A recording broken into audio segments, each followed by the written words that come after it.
taking over. Let's go. It's Ferrall. Coast to coast. Steaks, chicks, stacks. You and I are going to make a lot of money.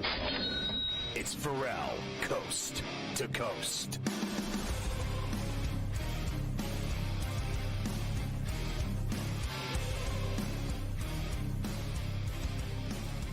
All right, we go into the coup de grace third hour here on a Wednesday, C2C with Carver High and Ferrall. It's good to have you with us.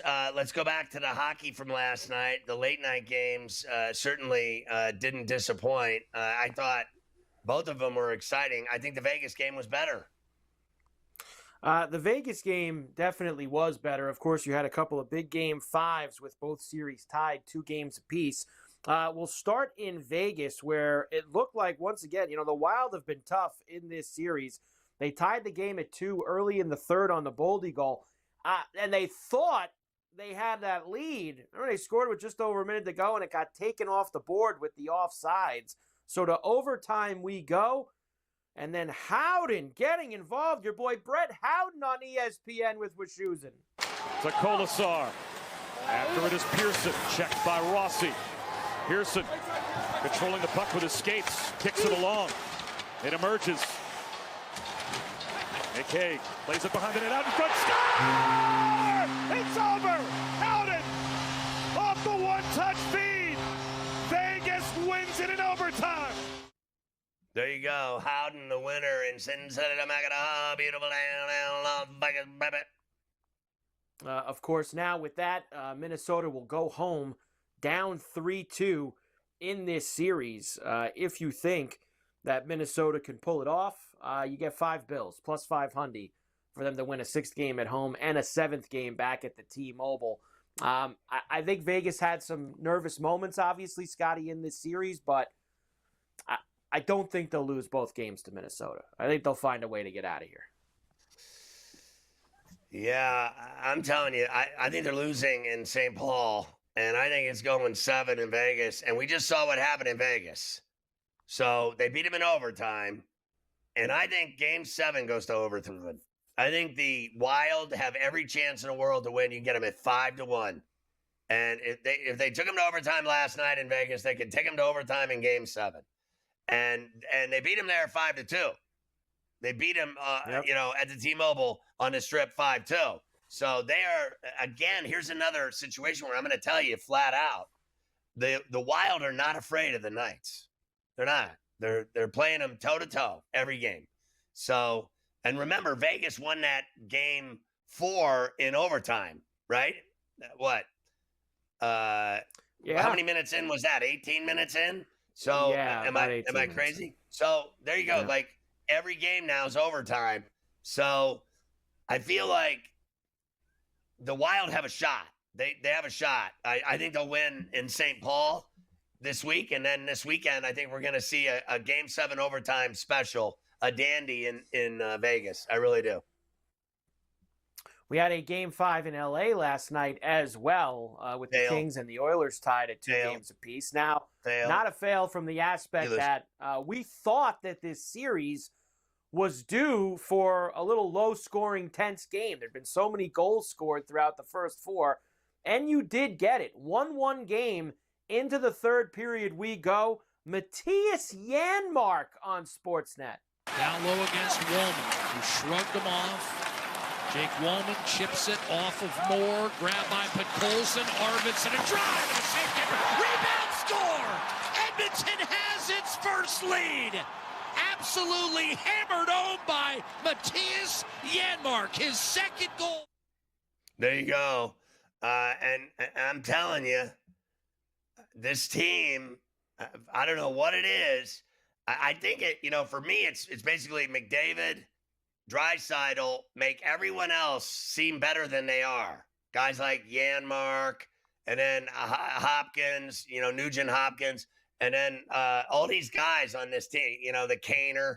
I mean, here's another guy that he never mattered until he started playing with those guys. I mean, honestly, he was making a lot of money, but he never did stuff like he did. Didn't he score last night? The bottom line is they are better than the LA Kings, and they beat them. This will be So they've already done it 3 straight years to them. Then this year, the Kings built this big, giant lineup with studs and guys over 6'5" that were going to, knock the Oilers into the glass and through the glass and into the seats, right? They were going to pound them into submission. That was the plan because they always had the goal scorers and the goalie and everything else. They just couldn't beat them. And they figured, all right, what we'll do is we'll beat them to death. We'll beat them physically. And that hasn't happened either. You know what? Flat out, they just can't beat the Edmonton Oilers. The Oilers are winning the series. I still think they're going to win it. They're going to win it. I think they're going to win it in Game 6. That'll be that. And I still believe this, if they lose Game 6 at Rogers, they still go to LA and win Game 7 because they're their worst nightmare. They're their worst nightmare, and they're going to go again. I still believe, and I said this to you for months, they're still going to the Stanley Cup final. You can't stop them. All you do is score goals. It bothers me because I know that the Kings are finished now. I'm on the Kings. I love the Kings in this series. We'll bet the Kings to win the series. They had to win last night. I give them no shot of winning both 6 and 7. They have no shot to win this series now. I just don't believe it. Now, you can tell, they beat them the first go. Yeah, that's all fine and good. Going there and beating them is going to be hard enough. And you're right. I don't think they could beat them 2 games in a row and then get them at home. I think they're in their head at this point. And Kemper, that game, by the way, shouldn't have even been that close. Kemper played out of his mind. Oilers should have probably won that game 5-1 and gone away. He played great in the game. They got dominated by Edmonton in that game last night. 3-1 doesn't do it justice, to be quite honest.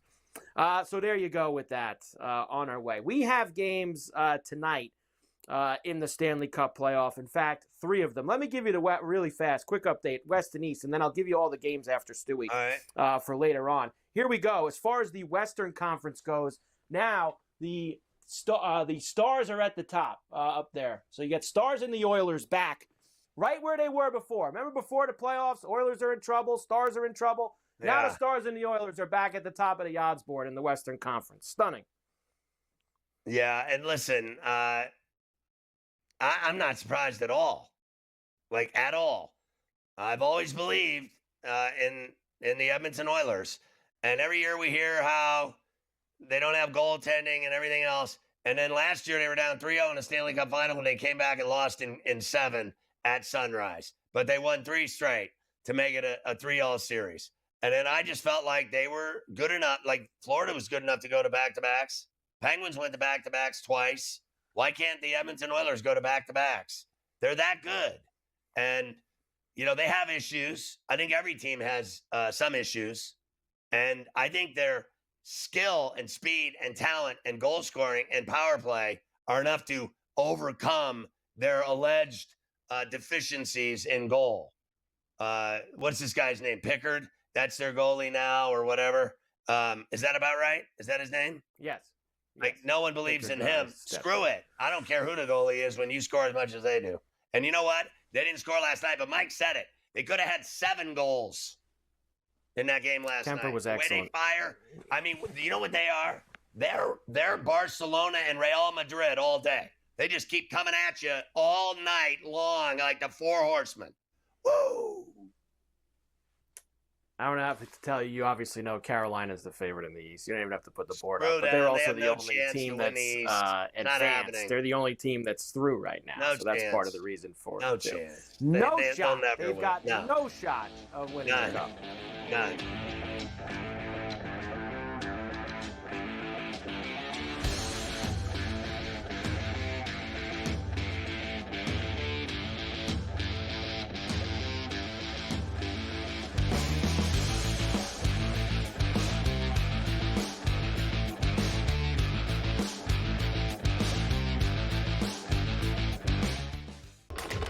Enter into the magical world of McLuck.com, where even the smallest of spins can win real cash prizes.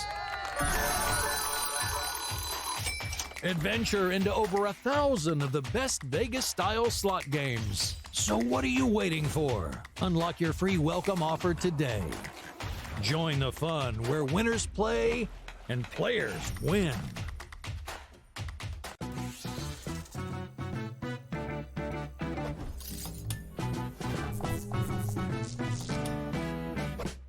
knows how to show love to our everyday heroes. So if you're a first responder, you are in for some perks.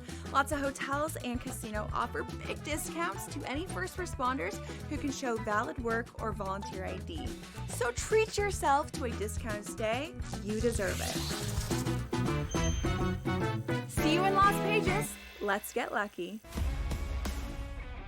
Second game of doubleheader. We don't know exactly who's going to be in the lineup, and maybe you get an extended game number 1, which means tired bullpens and closers used up, which aren't available for game number 2, and maybe finding some extra shots here. But I do think the pitching matchup more susceptible, Tom, to runs here. This is part of what we look at. Like I said, I don't expect both teams to win. So we have a pitcher who may not be sustainable at 28.6, but he's playing well right now. Pro Baseball Today, only on SportsGrid. If you're going to trade Durant, right, it means things are getting weird anyway.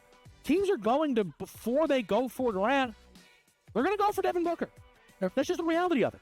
You get rid of Durant, or do you do the crazy one? Because you're so far out of the West, do you get rid of Booker? Because D-Book will bring you far more in a return. Betting above the rim, only on SportsGrid. The game is on. The stakes are high, but the action isn't just on the field. He's rearranging that rim. Get it inside! SportsGrid's in-game live. Your ultimate second screen experience. A little flyer, couple 15.5 point live line. Every prop, every play, every day. Anything can happen. That's complete chaos. It's smarter to be on SportsGrid.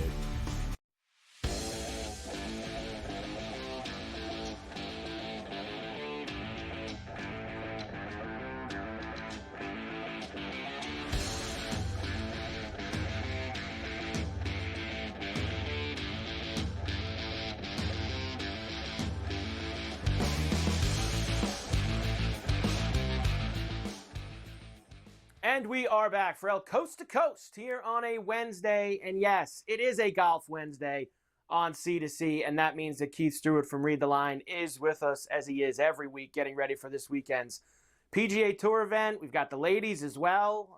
And I actually, believe it or not, I'm not even going to start there. Keith, good to see you as always. I usually don't start with the ladies. I try to just throw it in at the end as we're getting out of here. But let me tell you, what was it? A 5-way playoff? For that major? 5. Or did I short anybody? Was it 5 or 6? A 5-lady playoff for that first major of the year on Sunday? And not only was it a playoff, Keith, but if you were watching it, some of the swings and the shots and the missed putts and the craziness that went with it, that was wild to finish to that first with the Chevron. Mike, good afternoon on a Golf Wednesday. It's a pleasure to be with you. And the Chevron was nonstop entertainment at the end. It's not often that you could call glass in a golf tournament and actually get away with the shot. But those ladies were just loving. They were just loving banging it off that grandstand in the background. It worked for some, not for others. I really enjoyed one of the 5 members of the playoff almost hitting the dock. With her fairway wood, Ronan Yin there in the playoff when she hit it on the green to 20 feet. Of course, she 3-putt for par when she had an eagle putt to win the whole thing. It was nonstop entertainment. I love that you bring up the ladies first. Yeah, they deserve it, I think, off of this week. Because, I mean, look, we had ourselves a great week with the Zurich, with Andrew Novak, Novocaine, and Ben Griffin getting the win, sending myself, Cam. We had an awesome Golf Wednesday last week with those guys getting involved. But the ladies was a much better watch, much better finish with that playoff. It was wild. It was fun.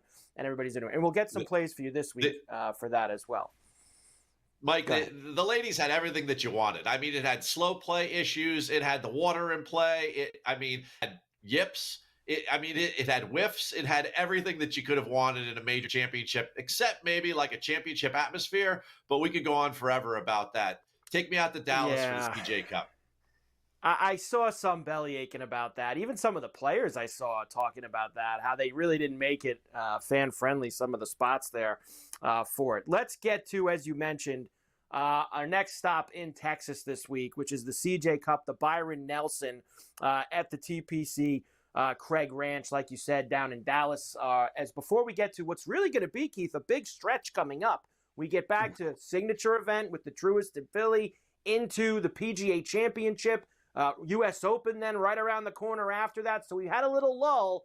This week's field is, it's Scotty and then a whole bunch of other guys.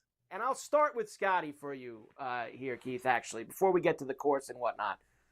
He's still under 3-1 in these events every week. I get it with this field, but he hasn't won yet this year. And I'll continue to ask you, are they ever going to bring it down, or is there still just everyone will pound him and the books will get killed if they drop Scotty to 5-1 pre-tournament? They just don't want to take the risk. Mike, they don't want to take the risk. And I think if there was ever a chance that Scotty wasn't going to be at one of those crazy numbers, it would be coming up in the PGA Championship at Quail Hollow. I mean, Rory just won the Masters. He has that huge 1,000-pound gorilla lifted off his shoulders. He's going to a place where he's won 4 times. No game is better suited than McIlroy for over there at for Quail Hollow, and he's still not the favorite over Scheffler. So for me, we've got 3 signatures, 2 majors, 5 big tournaments in the next 7 weeks. Hey, guys, great job with 2 weeks off, but now you're back at it for 5 of the next 7. I mean, this thing, you don't get much time off if you're in it for the FedEx Cup playoffs, that's for sure. No, you certainly do not. All right, let's talk about this week with the Byron Nelson. Now, last year, Taylor Pendrith was our winner, and really because Ben Coles, I think we brought this up a couple weeks. I don't know what Ben Coles was doing last year at the end of that tournament, but Taylor Pendrith ended up winning it. Is there anything that we need to know new about the course this year, and do we have any weather problems?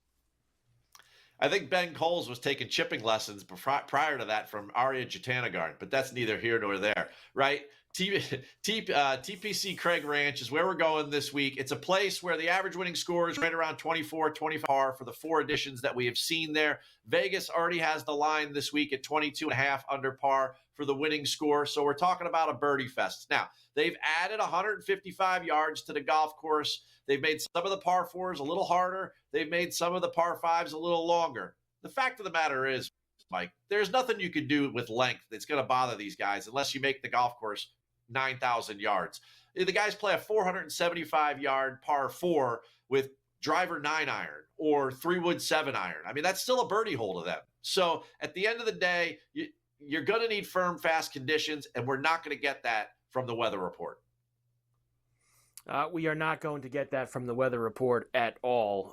So we're obviously not going to go after Scotty here, as I said with Cam earlier. We are not going to go and do that. Why don't you start, though, with the minute that we have here with the guy that you have on the top of yours, because I love when we're reading the same mail, and I love the way that this guy played a couple of weeks ago at the Heritage.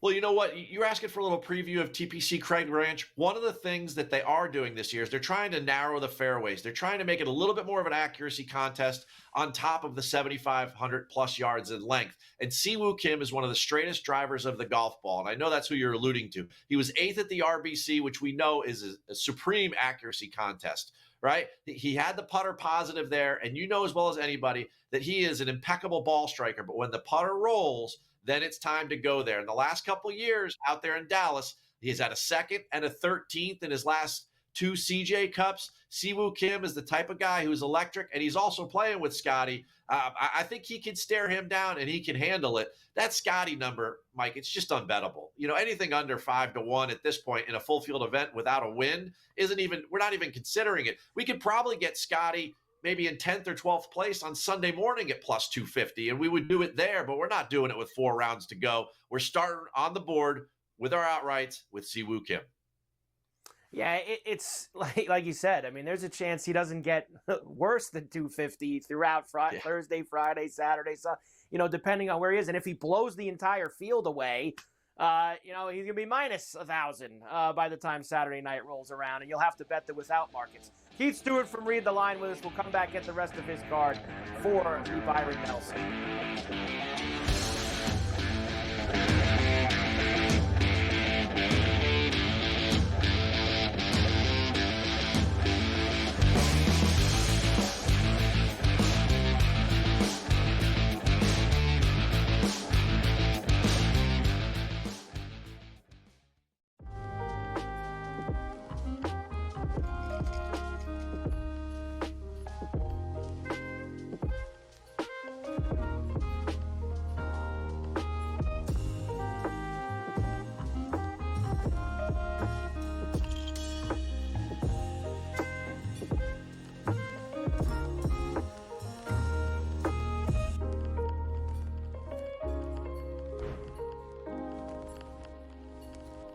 anyone that's been to a sporting event, the atmosphere before a game, I think Game Time Decisions has that same exact atmosphere.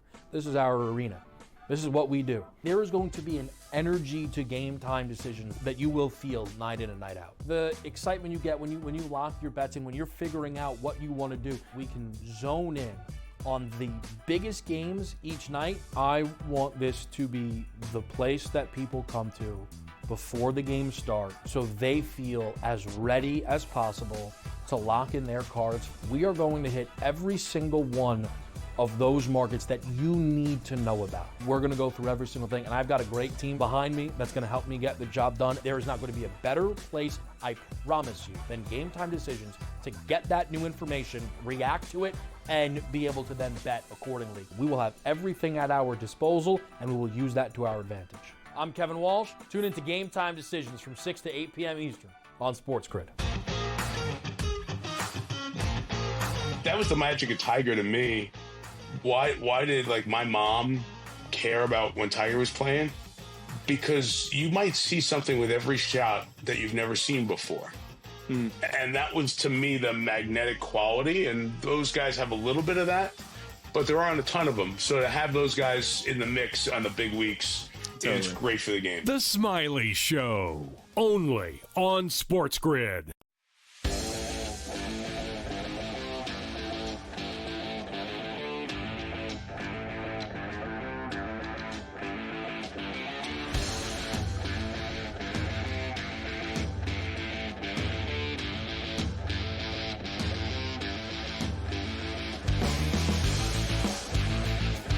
And we are back, Ferrall, coast to coast, here on a Wednesday, a golf Wednesday on C2C. Keith Stewart from Read the Line is with us, as always, getting ready for the CJ Cup. Byron Nelson, TPC Craig Ranch, getting ready. We already know Siwoo Kim is on the card. I love to hear that because he's on mine as well. And how about another guy who's on my card, same as yours, Jake Afternoon Nap? Give me the rest of the guys you got.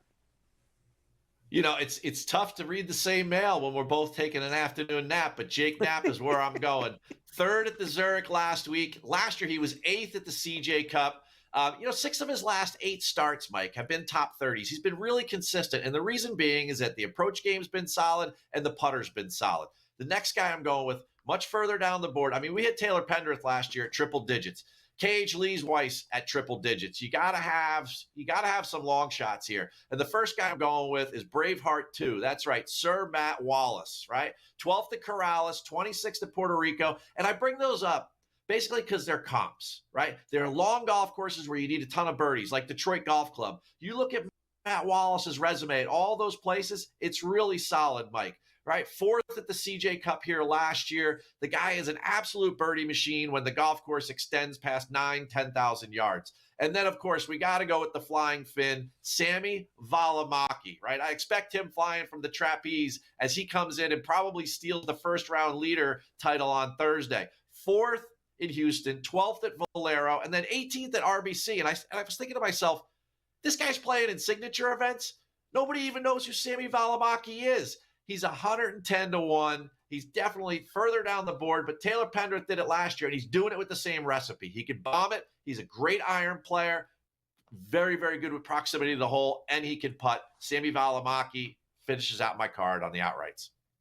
Yeah, he's on with me, too, for the first-round leader. I'll be playing Sammy on Thursday because he's been a good Thursday guy, and he's been getting a lot better, as you just mentioned, throughout the entire weekend, getting himself some finishes. All right, how about the placements? Mac Hughes from up in Canada, plus 400, 10th place, top 10. 10th at Houston, a 3rd at the RBC. You know, another good comp course here is the Sanderson Farms. You got to hit it far off the tee there. You got to score there. And it's definitely two things that Mac Hughes can do. He's very quietly put together a nice little last month, and I think he can score here. Top 20 guys, Ryo Hisatsune. That name, it doesn't roll off the tongue, but he's been rolling in some nice leaderboard finishes, right? 4th at the Valspar, 5th at the Valero. He was good, there at the RBC. Again, here's a guy really good on approach, and he's been scoring lately. That's the formula that we're looking for. Another kid, Michael Thorbjornsen. Now, you remember PGA Tour U? Everybody loves to make a big deal about the kid. I know I do. Ludwig Oberg, right? Well, the guy after him The next PGA Tour graduate that got his tour card was Michael Thorbjornsen. This kid's a stud from Stanford. A lot of people are talking about Celinda. They're talking about Phillips. This kid is just as good. He is a bomber, and we love that around this place, considering that they added some yardage too. He was fourth at the Zurich, second at Corrales. Again, Corrales, a wonderful comp for this place. Top 40s. Henrik Norlander. This guy, the Swede, he's got one superpower. If he was an X-Men, he would just run around with a 5-iron. The guy is an absolutely exquisite long iron player, and it's been it's been working out for him. 12th at the Valero, 18th at Corrales. We're not going to ask him to do a lot of other things, but he's getting 40 places at plus 137, Henrik Norlander. And then one more, Joseph Bramlett. He's a guy that tends to pop here at TPC Craig Ranch. He's going for a top 40 at plus 200. And you know what? He's a great long par 4 player, and that's why he does so well here. We do have some head-to-head. We have one head-to-head this week. More Braveheart for you here on the card, Keith. Yes. And Mike, you know what? I'm really disappointed in some of these books. They're downplaying. Well, I love the fact that I can do live ads all weekend. Let me just say that first with head-to-heads. But these tournament matchups, they've been dwindling.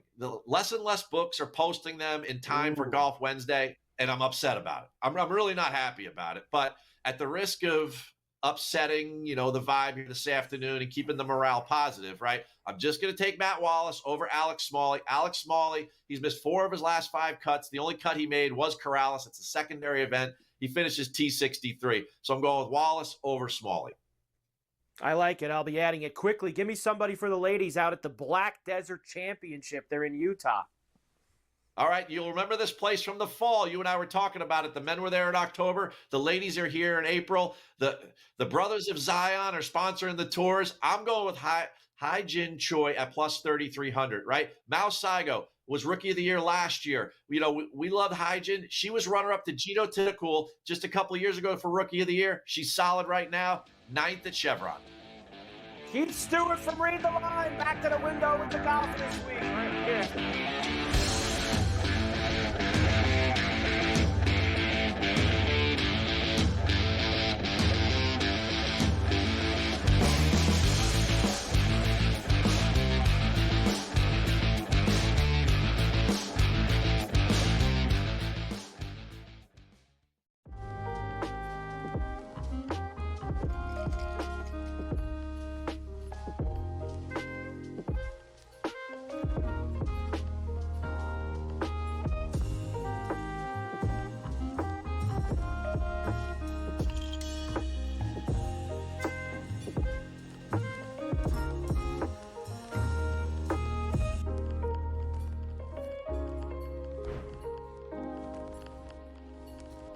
Anyone that's been to a sporting event, the atmosphere before a game, I think Game Time Decisions has that same exact atmosphere.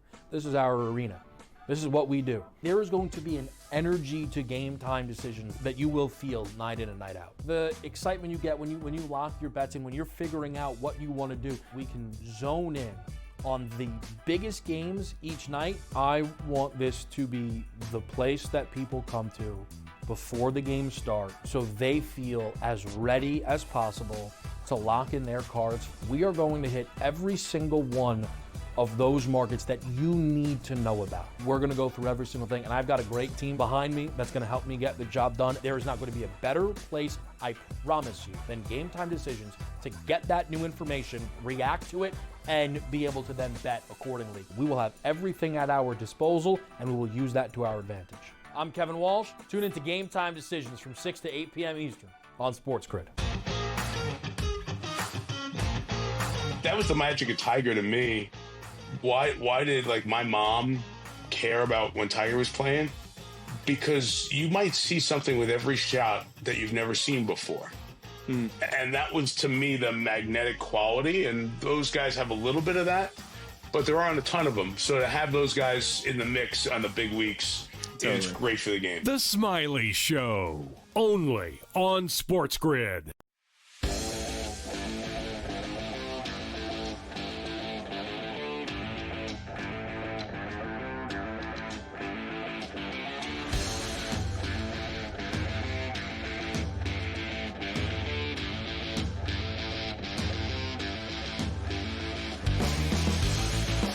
I did notice that you're all three of you on at least nap in this Byron Nelson. All three of us are on Jake afternoon nap. Me, Cam, and Stewie all have him on the card. Me and Stewie both have Siwoo Kim this week. So we have a lot of guys. I have Slammin' Sammy Valimaki, who he likes for first-round leader tomorrow. Toasty, so we have a lot of guys. Toasty muffins. We love toasty muffins. Alejandro, let's have a big week. All right, 3 games tonight. Stanley Cup playoffs. Ooh, everybody loves fives. With a couple of teams looking to advance as well. One of those will be the Washington Capitals at home against the Canadiens. They are up 3-1. Washington tonight, -190. Habs plus $1.60. Total 6.5 tonight in D.C. What do you think, Carver High? I think it's over. It's over tonight. Yeah. I think Montreal's played well in this series. They've played well in this series. I give them a lot of credit. I think the way that they let go in that game the other night, they gave up the late goal. Washington stole that second game in Montreal. I think it's over. I think tonight the Caps can finish them at home. I think you're probably right, but I have the stones to go Rogie Vachon here and take the Habitants to send it back to the Bell Center to make it a Game 6 later this week. What would it be, Thursday, Friday night? I mean, I don't know. They would play Friday. Or Friday Game night, 6, yeah. Friday night, yeah. Yeah, I was tripping. I thought it was Tuesday. I know it's Wednesday. You got a game tonight. I got a game tonight. So Friday night would be a Game 6 in Montreal. You know, the longer the better for these things. I think the games are better the deeper they go. I think the Capitals are better than the young Canadians, but I would love to see Montreal win tonight just to make it interesting. Put some pressure on them. It would be fun if they could do that. I am hoping that the Tampa Bay Lightning can extend this series to a 6th game in Sunrise. They are home against the Panthers. Now, they did end up suspending Ekblad for 2 games for that Hagel hit. So he's not going to be in the lineup tonight. We know Hagel's not playing either. The Lightning are a short I think favorite it's excessive. I think he should have gotten 1 game max. I mean, honestly, 2 games. Probably would have been so he's going to miss the next 2 games no matter what in the series if it continues. So he'd only be back for a Game 7. Well, and think about it this way, too. Let's say they won tonight. He'd miss Game 1 of the next series. He wouldn't play Game 1 against whether it's Toronto or if Ottawa ever came back. So he'd miss that game as well. Now, I have this up to the second now down to -110 both ways. Pick 'em at Amalie this evening with a total of 5.5. I think the Lightning have no shot to win this series, but I think they can get themselves back to a 6th game in Sunday. Yeah, I don't. Look, I think Florida's still the champs, and until proven otherwise, let's just stay in that neighborhood. But I'll say this. I thought that the game that they just won 4-2, it was 2-1 Tampa, and then they gave up those 2 goals within 11 seconds, just like Tampa had scored their 2 goals in 11 seconds. I thought Tampa outplayed Florida in that hockey game in Sunrise, belly to belly, except for those 11 seconds. So it cost them the game. So I'm taking them tonight to make it 3-2. I like the Lightning at home, and I like them particularly at that price. I think they've outplayed them. They definitely outplayed them in Game 3. I think they definitely outplayed them in Game 4 and got burned. And they didn't score until there was 3 minutes left in the game, the Panthers, when that 11-second barrage happened. So Ekblad scored with 3:24 left, whatever it was. They didn't do jack the rest of the game. Tampa tonight will have another game in Sunrise, Game 6. And I'll tell you what, if they play the way they did in those 2 games in Sunrise, we'll have a Game 7 back in the Gulf Coast in Tampa at Amalie. That would be fun if we could get there. The third Game 5 will be the later night game. So those games, by the way, 7 for the Canadian Capital game, 7:30 for Florida and Tampa. So those are both going to be rolling at just about the same time early, but one late night second window game, which will be the Blues and the Jets in Ferrellapeg tonight. Connor Hellebuck, of course, is once again facing his fears of awful first rounds, giving up goals left and right in St. Louis. He is hoping to turn things around tonight. How do you feel about your play in the last couple especially? Well, you don't love giving up that many goals, but we're 2-2 in the series. You know, that's all that matters, winning the next one. Am I going to be better? I am going to be better. I've studied goaltending extremely hard. I've probably studied the most out of anyone in this world. So I know I know what to do and how to get my best game. So that's Where do what I'm you looking forward to study do. And I got to get 2 days here, and time to bring it in Game 5. Bro, It's like my a man culinary school. You go and you go to goaltending school and you get your degree. He did that. Come on, like, this guy is tripping. Now look, I mean, those are heavy odds tonight at home for the Jets. It's a tough building to win Big number. As St. Louis found out, they were down 2. They lost there twice. They'll probably lose there tonight. But I like St. Louis at home in Game 6. So I think, look, I actually believe, and I know this sounds crazy, I think I'm going to go for it. I think Tampa goes 7 games because it's been that good and violent.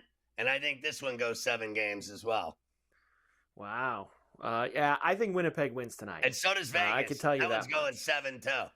Wow. If they got 3 Game 7s this weekend, that would be great if we could pull that off. Minus 175 for Winnipeg, plus $1.50 for St. Louis now, and the 5.5. I wanted to give you this number as well because we've got a pretty good amount of games in. How about home teams in the playoffs so far? I thought this was interesting here in the first round. Home teams are 25-12 straight up. How about that? Plus 6.3 units. The home teams have been getting it done. And the overs. Usually we think of unders in the Stanley Cup playoffs. Overs are hitting at 60%. 22-15 to the over so far. That's crazy. Let's go. We like goals. But we love goals, but I think that you'll see that. Those first 4 games are different. When you start getting into, you saw it with Edmonton and LA last night. Yeah, you start getting into games 5, 6, and 7. The 5-4 games aren't there. It becomes more of the 2-1s and the 3-2s. So I think those numbers will flip as we get through the rest of this week. There you go. Hockey for tonight. Oh, I'll throw this in too since you sent it to me. And I saw it yesterday, and I was unhappy about it, as most Islander fans are. Gary Bettman and the NHL are screwing the Islander fans in the UBS Arena at the All-Star game next year. So they're not going to have an All-Star game. They were supposed to host the All-Star game. It was set years ago. It was their year to host it. Brand new building, big league. And I know the All-Star game is nonsense and nobody cares about it. But for that city, it's usually a pretty big event to see all the stars in one place. Right. Yeah, they're not going to have it. They're going to have some because they're going to the Olympics. So they don't want the guys to play in the game. They don't want them to play in the game and somebody get hurt or now whatever. Well, then they owe the Islanders an All-Star game. You would think that, but it sounds like instead they're going to... He'll never get away with that, stiffing him after it was in place. And it hurts the Islander people because that's how they've been trying to sell season tickets for next year. Right. They've been telling people, you get the All-Star tickets, skills competition tickets, All-Star tickets. That's how they're trying to sell back because the team sucked this year. So they're trying to sell people by going to this All-Star game. Now they're not. That's not happening anymore. So nice job by Gary there with all of his stuff. All right, we'll come back. In his last year in office. He'll run off in the night and go hide. He'll never be caught. They'll never get him. We'll come back, and I got to give you all the games for tonight in baseball and the taters before I get to the cold heels tonight. Not so cold heels tonight. But I will make sure to get through all the games in the taters. The Braves lost in Colorado. What a fail. 2-1. The Rockies beat them. Massive fail by them. Padres are up 4-0. Angels and Mariners are 3-3 in the 5th. And the Dodgers have put up a double figures again against the Fish. 11-3 in the bottom of the 8th inning. Miami 15 last night, 11 today, and they're not even done. Can't get out of L.A. fast enough if you're Miami right now. They just need to get on that getaway day plane. We need taters for tonight, too.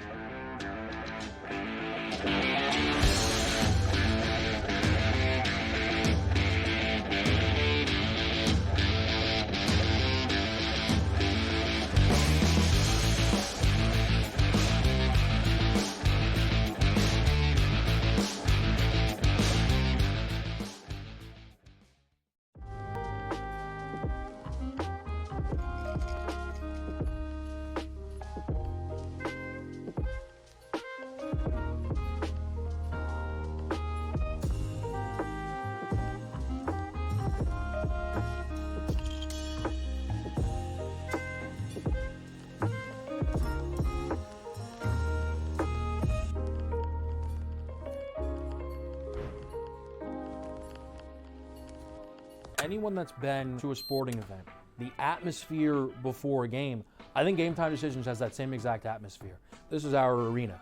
This is what we do. There is going to be an energy to Game Time Decisions that you will feel night in and night out. The excitement you get when you lock your bets in, when you're figuring out what you want to do, we can zone in on the biggest games each night. I want this to be the place that people come to before the games start so they feel as ready as possible to lock in their cards. We are going to hit every single one of those markets that you need to know about. We're going to go through every single thing, and I've got a great team behind me that's going to help me get the job done. There is not going to be a better place, I promise you, than Game Time Decisions to get that new information, react to it, and be able to then bet accordingly. We will have everything at our disposal, and we will use that to our advantage.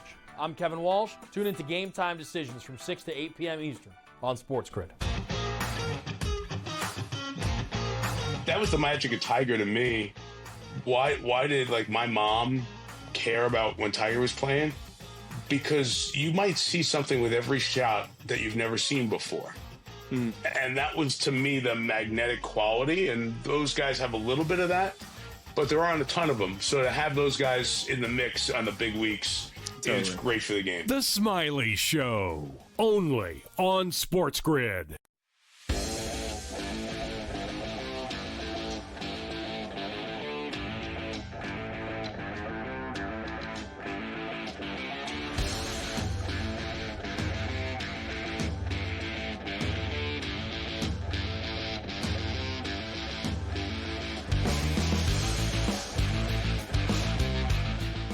How about that game last night at Camden, Mike?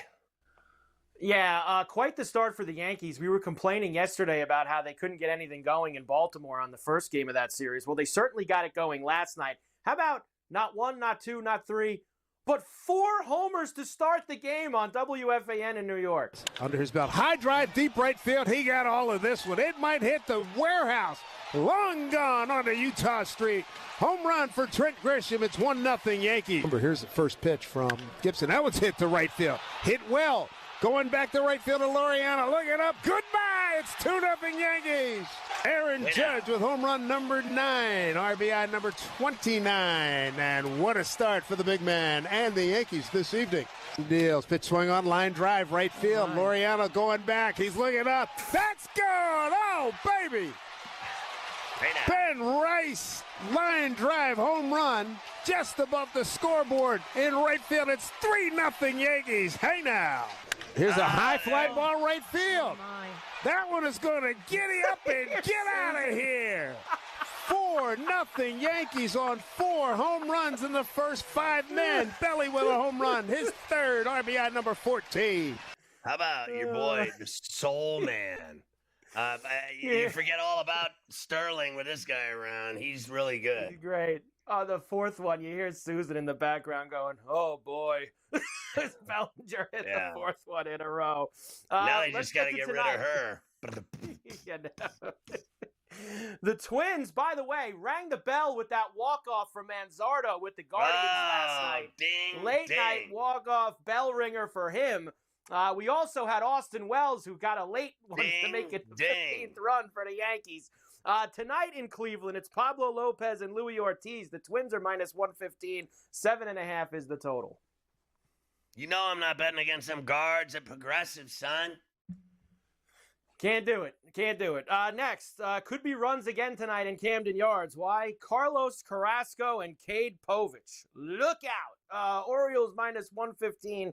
9.5 seems light for the total. Yankees torch Maury Povich here again. Yeah, I could see Carrasco giving up a couple too. Cubs and the Pirates at PNC again tonight. Matthew Boyd, who's been pretty good, going for the Cubbies, and your boy Mlodzinski going for the Buccos. Minus 175 for the Cubs and an 8.5. You know I'm on oil can Boyd and the Cubs here. Second game of a doubleheader in Cincinnati. The Cardinals won the afternoon game. It'll be Steven Matz and Chase Petty. I wonder if he drives race cars for the Reds. Minus 120 for the Reds. 9.5. Big total tonight. Doormats gets the sweep for the Cardinals. Wow. Doormats getting involved. The Nats and the Phillies played a wild game at the bank last night. They're back at it again tonight. Jake Irvin and Christopher Sanchez. Some big lumber here. Minus 250 for the Phillies and a 7.5. I got to go. Phil's at the bank and Dirty Sanchez. Let's go. The Royals are still having themselves a fun few days down in Tampa, probably enjoying the nightlife afterwards at Steinbrenner Field. Drew Rasmussen for the Rays tonight at minus 175. Noah Cameron for the Royals. Totals of 7.5. Yeah, I got to go Rasmussen and the Rays at Steinbrenner here. I've never heard of this other kid, Cameron. Has he ever pitched? I don't even think he's pitched a game in a major. No, he has not. Nope, they're throwing Cameron out there tonight. We'll see how it goes. Have a long night. They're in Tampa. Red Sox and the Jays again tonight. Red Sox pounded them last night. Yariel Rodriguez goes for Toronto. Lucas Giolito making his first start of the season for Boston. I got the Red Sox slight favorites now, minus 115. Big 9.5 total. I like him again tonight. I hit him last night. I'll go back with Boston again. Diamondbacks and the Mets at Citi Field. Man, the Mets just roll at home, right? Alonso hit one last night. Lindor hit one. They were getting involved. Tonight they got to face Corbin Burns. A bit of a bullpen game for the Mets tonight as they're going to have Brazoban started, and then all the other arms will come in. Minus 115 for the Snakes and an 8.5. Yeah, I kind of like the Snakes in this game tonight. If the Mets are going with a bullpen game, I'm going to go with Burns. I think he'll finally have a solid start. He hasn't looked that good so far for the Snakes. Brewers are still in Chicago against the White Sox. Tobias Myers and Shane Smith this evening. Minus 160 for the Brewers, 7.5 the total. Yeah, I'll run line the Brew Crew and Michael Myers. And finally, the A's, who got blasted by the Rangers last night, and DeGrom pitched really well, too. They are in Arlington again. Rangers with nasty Nate Eovaldi are minus 155. Luis Severino for the A's at plus $130, 8.5 the total. Yeah, I like nasty Nate Eovaldi and the Rangers at the Globe.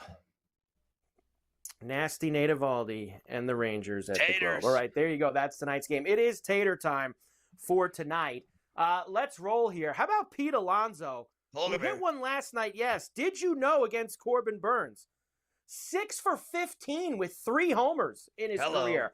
Polar Bear beats up Burns. So we're going to go with him, plus 340 tonight. Ding, Anthony Santander against Giolito at plus 370. Bryce Harper again with Jake Irvin on the mound at the bank.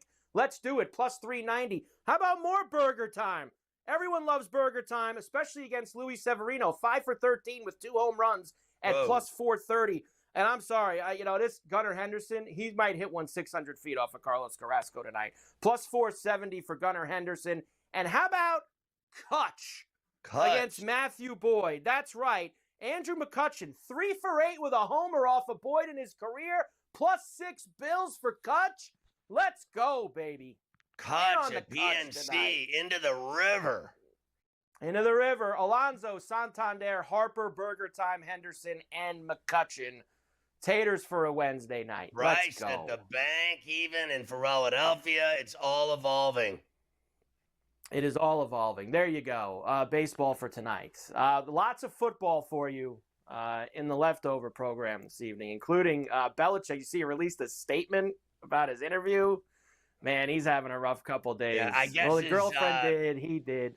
I guess he's not real comfortable with all the abuse his girlfriend's getting these days.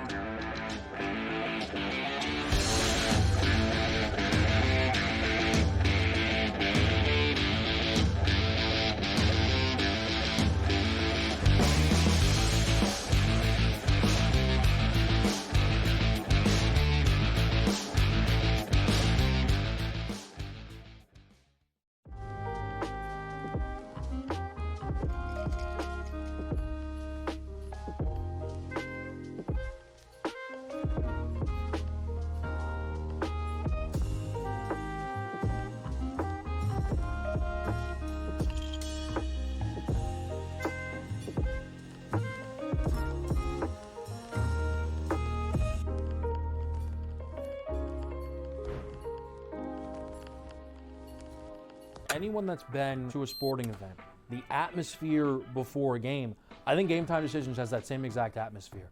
This is our arena.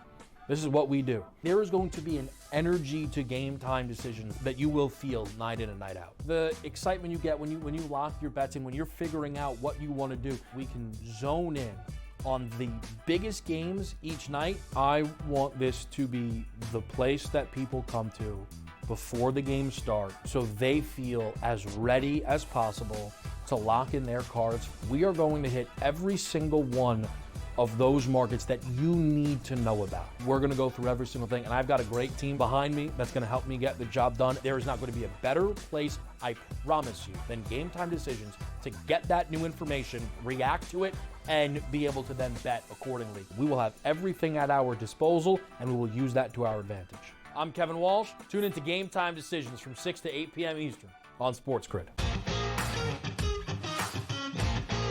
That was the magic of Tiger to me.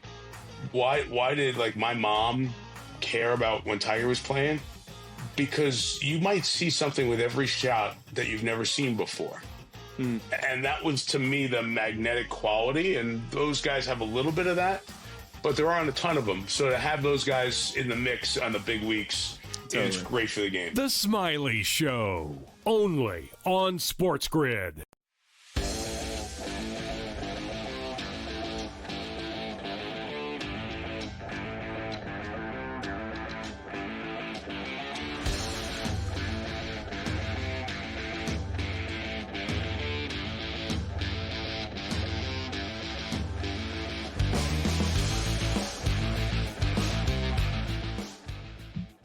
All right, the Cold Heels have a game tonight. Carver High's chick softball team, and they're already losing 2-0. That's unfortunate. Also, my basketball team hated most with another game tonight on Wednesday night, per usual every week on Wednesday nights, going at it tonight.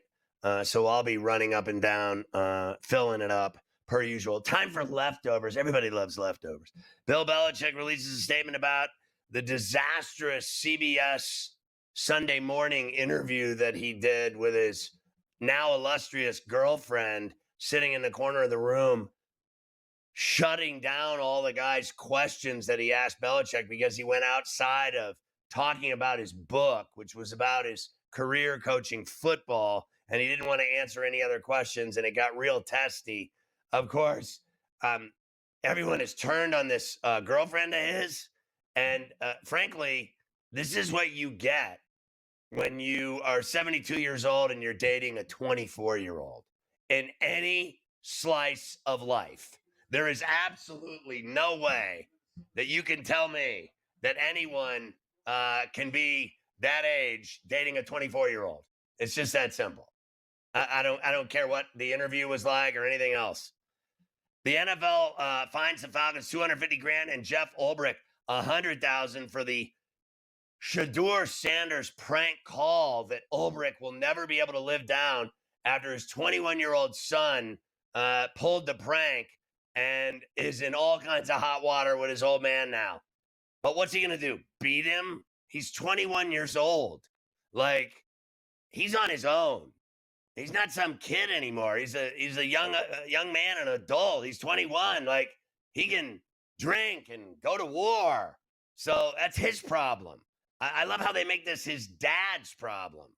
Obviously, the NFL didn't like it. They fined everybody, the Falcons and Ulbrich. And now Ulbrich doesn't love his son anymore. It's clear to me. It's pretty obvious. Vikings sign linebacker Andrew Van Ginkel to a 1-year extension worth $23 million, whoever the hell that is. The Steelers are allegedly the only trade option for Kirk Cousins. The Chiefs pick up the 5th-year option on cornerback Trent McDuffie. The Falcons pick up the 5th-year option on wide receiver Drake London. Very exciting.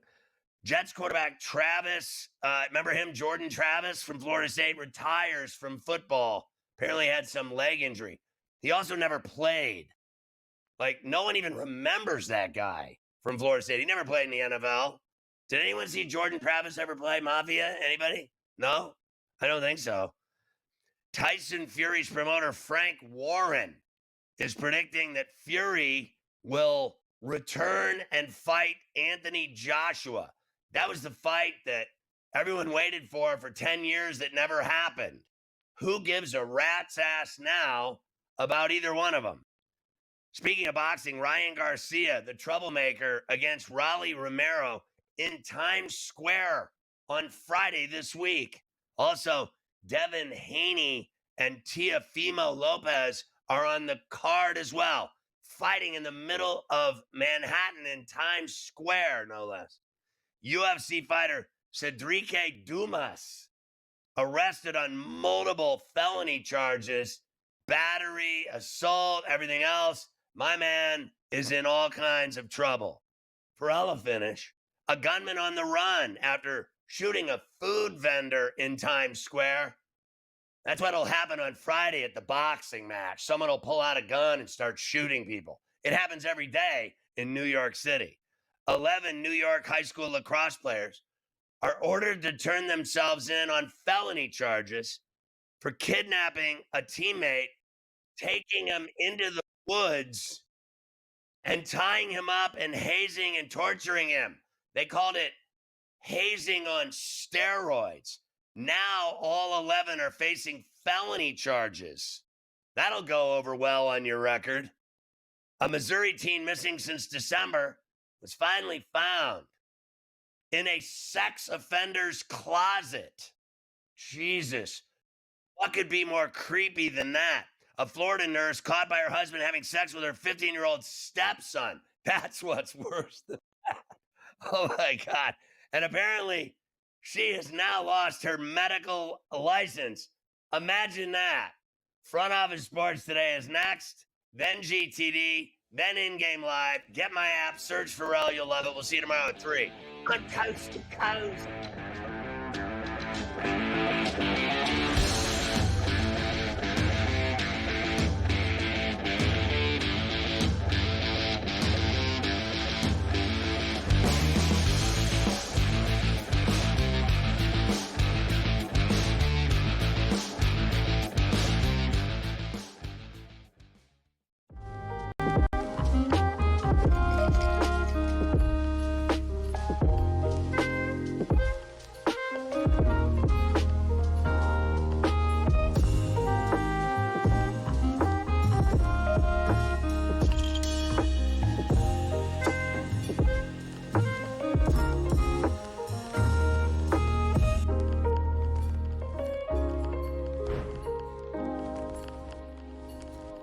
Anyone that's been to a sporting event, the atmosphere before a game, I think Game Time Decisions has that same exact atmosphere. This is our arena. This is what we do. There is going to be an energy to Game Time Decisions that you will feel night in and night out. The excitement you get when you lock your bets in, when you're figuring out what you want to do, we can zone in on the biggest games each night. I want this to be the place that people come to before the games start so they feel as ready as possible to lock in their cards. We are going to hit every single one of those markets that you need to know about. We're gonna go through every single thing, and I've got a great team behind me that's gonna help me get the job done. There is not gonna be a better place, I promise you, than Game Time Decisions to get that new information, react to it, and be able to then bet accordingly. We will have everything at our disposal, and we will use that to our advantage. I'm Kevin Walsh. Tune into Game Time Decisions from 6 to 8 p.m. Eastern on SportsGrid. That was the magic of Tiger to me. Why did my mom care about when Tiger was playing? Because you might see something with every shot that you've never seen before.